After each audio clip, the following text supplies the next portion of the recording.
Headlights are like the eyes of your car, and when they're hazy, yellow, and foggy, seeing well at night can be an issue, and during the day, they look like this. Find out how to restore their clarity today on Autoblog Details.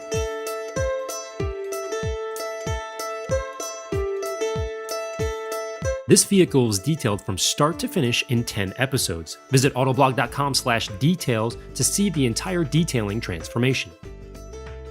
For step 1, open the hood or tape off the surrounding areas to avoid paint damage. Masking tape is perfect for this application.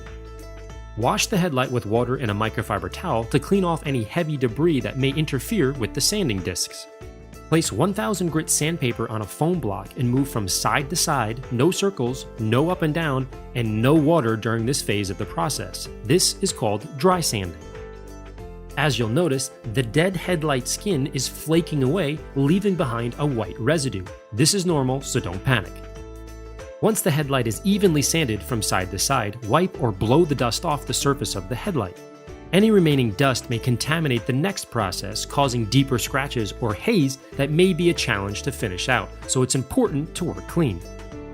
Place 1500 grit on a foam block and spray the sandpaper with water before applying it to the light. Just a few quick squirts is sufficient. This is called damp sanding.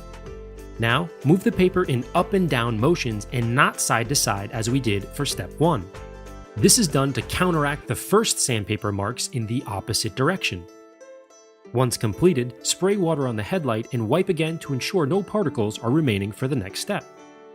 Next, switch to 3000 grit paper and repeat the same process, but in side-to-side motions once again to counteract the 1500 grit sanding marks created in the previous step. This is your final hand sanding, which will bring the headlight to a point of refinement that can be easily restored with a machine. The polisher will get the very fine marks out of the headlight with more consistency than by hand, so gradually refining by hand until you can use a machine is the safest way to complete this project.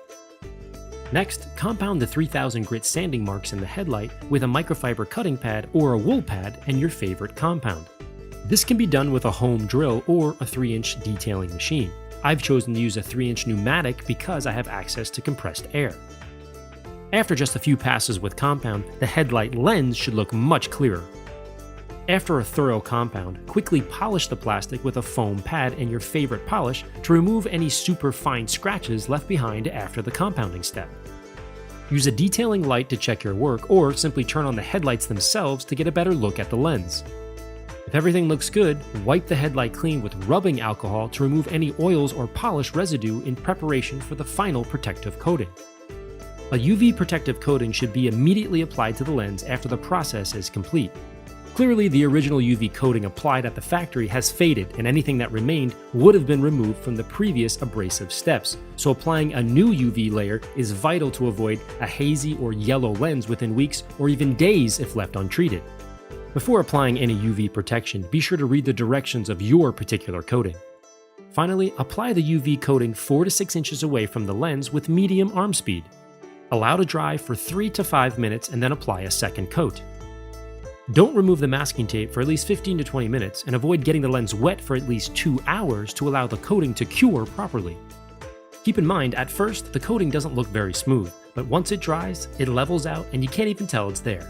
This repair was performed during the restoration of the entire vehicle, which was shown over 10 consecutive episodes from start to finish. You can see the entire process at autoblog.com/details. Lastly, restoring your headlights is not just a cosmetic fix. It can increase the light output by 20 to 30% to help you see the road and get home safely.